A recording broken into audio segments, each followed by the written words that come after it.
Olá, meus amigos, sejam todos muito bem-vindos. Falar sobre o daoísmo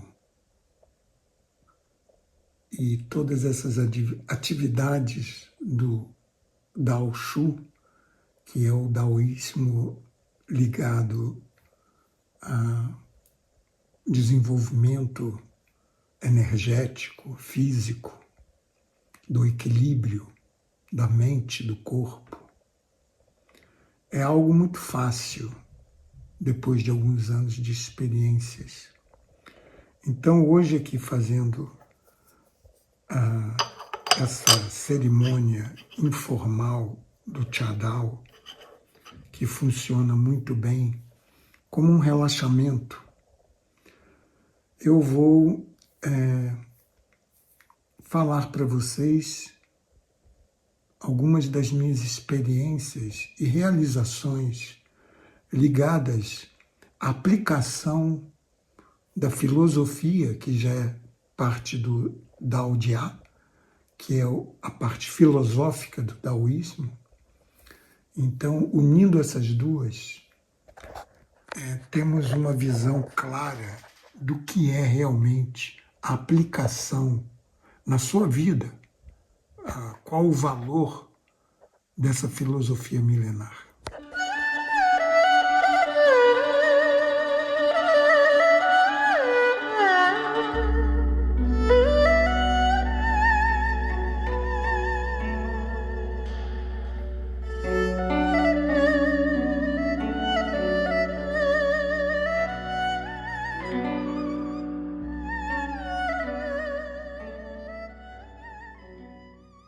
Então, como eu estava falando,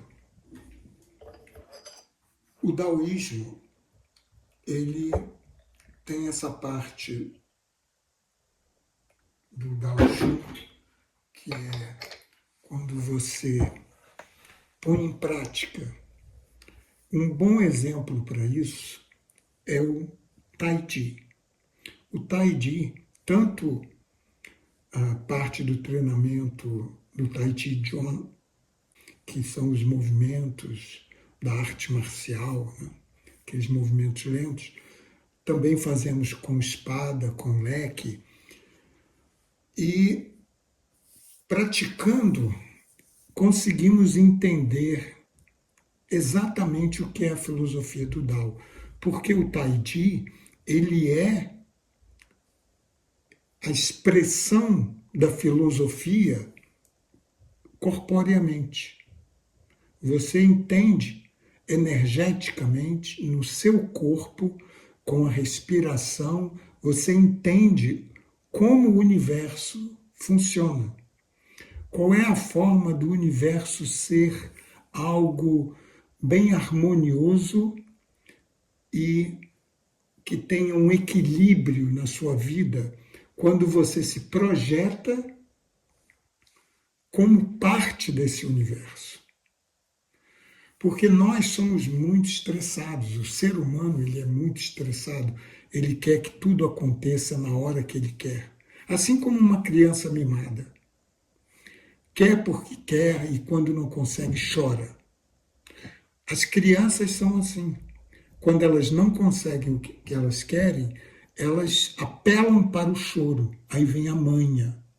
Porque aí ela chama a atenção da mãe, e uma mãe inteligente, forte, não cai nesses truques de dar o que a pessoa quer. Justamente o contrário. Ela vai mostrar para a criança que tem que ser algo alcançado com algum esforço. Porque tudo que vem de graça, tudo que vem fácil, sai fácil da sua vida.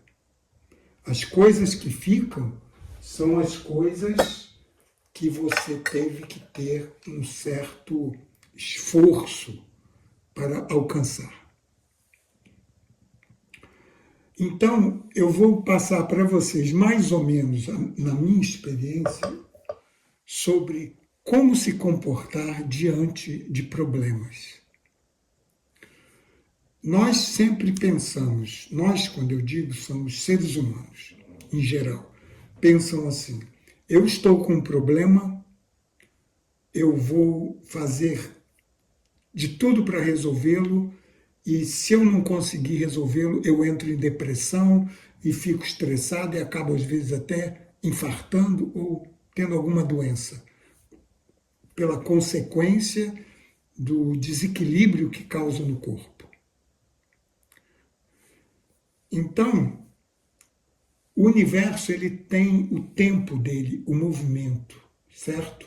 Por exemplo, quando estamos no inverno, sabemos que é um período de menos possibilidades de calor, principalmente nos países nórdicos. No Brasil, às vezes pode ser até que no inverno tenha calor, mas nos países nórdicos você vê que as estações do ano são acentuadas e lá podemos usar como metáfora. Por exemplo, nos países escandinavos, no inverno, as temperaturas serão baixas. Podemos ter alguns dias de 5 graus positivos, até 10 positivos. Pode acontecer, mas nunca a temperatura vai subir ao ponto de você poder tirar o seu casaco. Então, a expectativa nessa época é de frio. Não tem possibilidade de calor, não tem. Então, o que a pessoa tem que fazer? Ela tem que esperar. Se ela quer calor, ela tem que esperar. Tem que ser paciente, esperar o momento. Assim como na natureza também, quando o agricultor põe a semente no chão, ele tem que esperar aquela semente brotar. Tem que esperar crescer.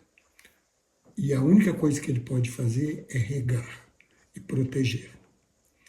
Então, quando temos um problema, ele também tem um ciclo. E nós temos que saber fazer o que é necessário para resolvê-lo. Quando dizemos que não precisa fazer nada, não quer dizer que não temos que regar ou nos proteger com casacos, tanto no inverno quanto o fazendeiro que tem que regar e proteger. Ele não pode acelerar o processo às vezes, mas ele pode proteger para que aquele fruto cresça e amadureça. Então, quando temos um problema, temos que harmonizar com o universo. Essa é a solução. Você tem que simplesmente entrar em harmonia, ver como o universo se comporta, como é o funcionamento da natureza, é observando a natureza. Você observa a natureza e entra em harmonia com ela.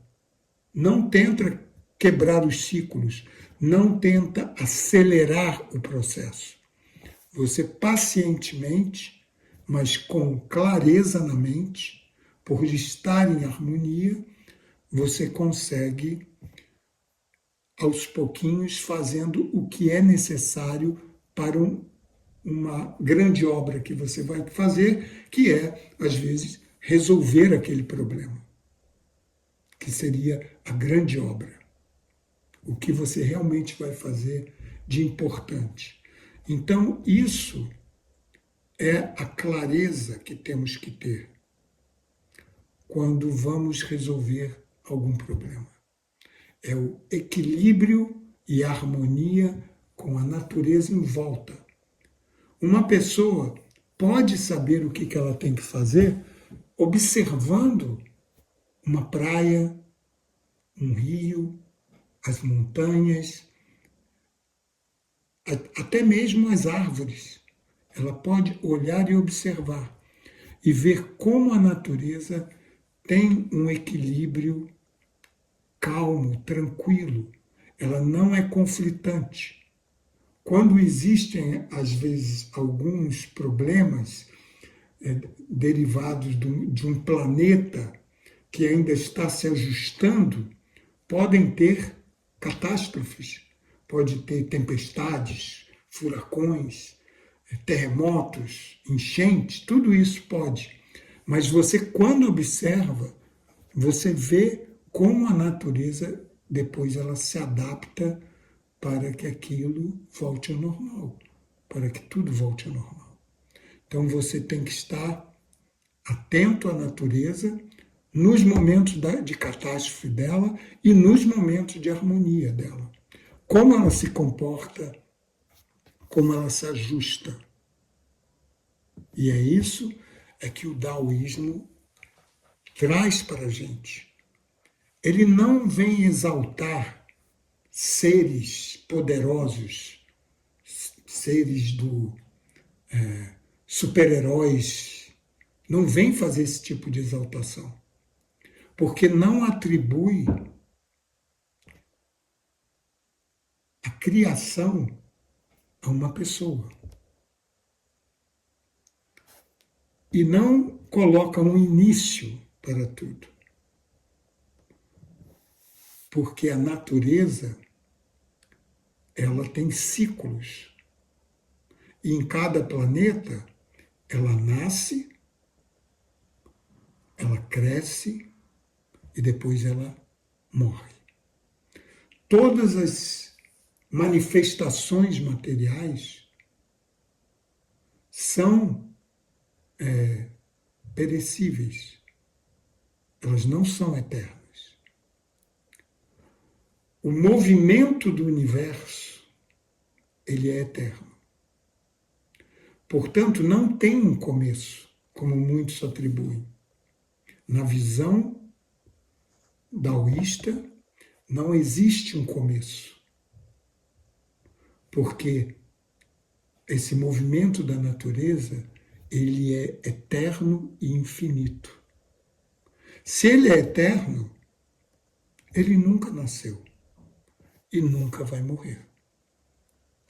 E ele é infinito porque ele não tem desejos para si mesmo. Então ele está presente para todos os seres que existem, que serão criados no futuro. Ele é infinito porque ele está presente para todos os seres. Esse movimento, que não é um homem, não é um senhor, não é uma pessoa, porque ele não pode ser uma pessoa, ele não pode ter um nome, porque ele não é pessoal, ele é um movimento, ele é a natureza manifestada em cada planeta. Esse movimento é que caracteriza essa inteligência. Mas não é uma inteligência humana. Nós sabemos como funciona a inteligência humana. Tentamos até criar inteligências artificiais, mas elas são baseadas nos conceitos de inteligência humana. Por isso não podemos admitir a inteligência dos animais, porque os animais, a inteligência deles é inteligência de utilidade ao tipo de vida que ele tem. Ele não tem, os animais não têm uma vida como a nossa. E é diversa, porque cada espécie tem um tipo diferente de inteligência. Eu poderia falar aqui dessas nuances da inteligência de alguns animais que chega a ser maior do que a dos seres humanos. Tem muitos exemplos. Para certos afazeres, a inteligência de alguns animais é muito superior à inteligência humana. Mas o ser humano acha que o topo é a inteligência humana, então ele acha que todo o universo não tem diferentes inteligências, formas de harmonia e equilíbrio. Ele acha que tem que ser um homem que criou aquilo. Mas ninguém criou. Porque se é eterno, não houve criação. Não teve um momento de criação. Pode ter um momento de criação deste universo, mas e os outros? E antes? Porque o conceito do vazio, do nada, ele se perde quando você coloca